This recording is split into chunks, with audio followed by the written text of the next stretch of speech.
chapter 5, verse 1 down to about verse 6, we find Jesus is now in to Jerusalem. We find him at the sheep gate by a pool called Bethesda. At this pool of Bethesda, there lay multitudes of sick people waiting by tradition for the pool to be stirred by an angel.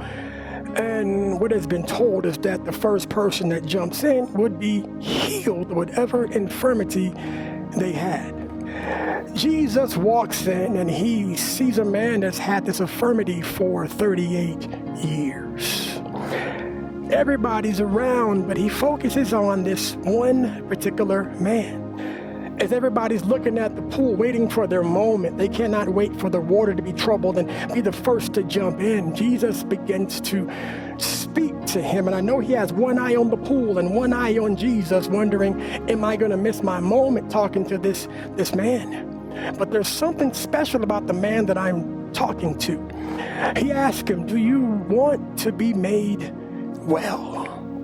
He asked him this question because there are many people who make careers out of being beggars, and if that's all he's known for 38 years, it'd be a mentality change to say, if I get well, things have to change. And some people just want to give the appearance that they want to change and be different just because that's all they know to do.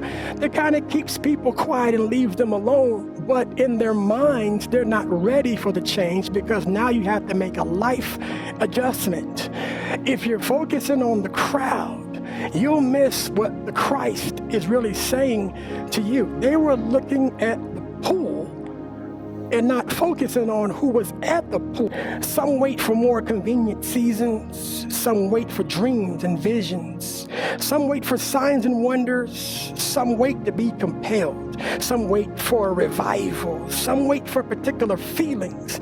Some wait for a celebrity to say something that may change their life. But he asked them, do you want to be made well? Do you want to be made whole?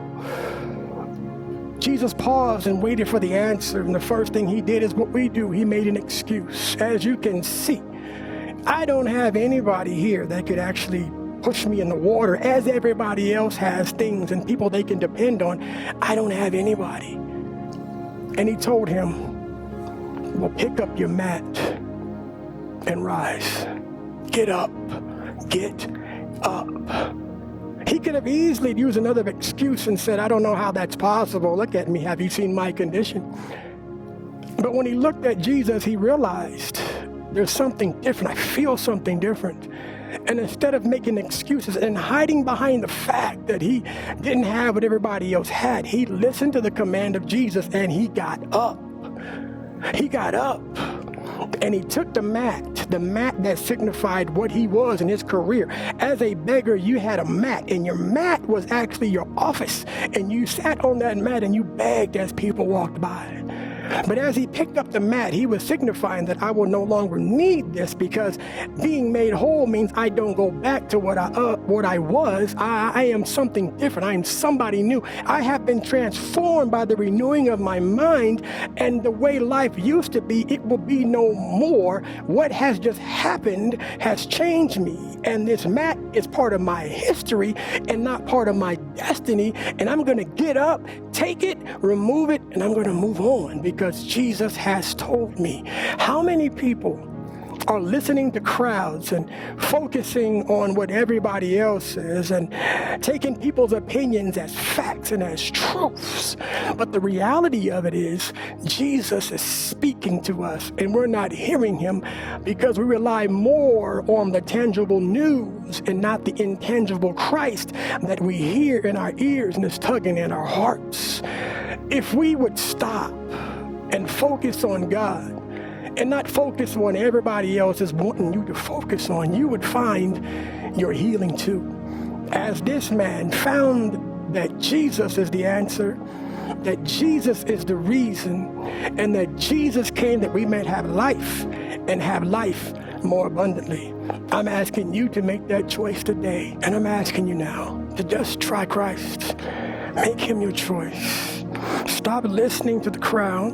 Don't focus on the pool when Jesus is present.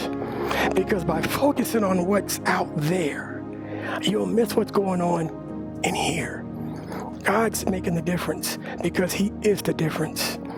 Choose God. Build the relationships. It's not about the politics. It's about your relationship with God. Y'all be blessed. Be a blessing. And we'll see you next week. Until then, take care.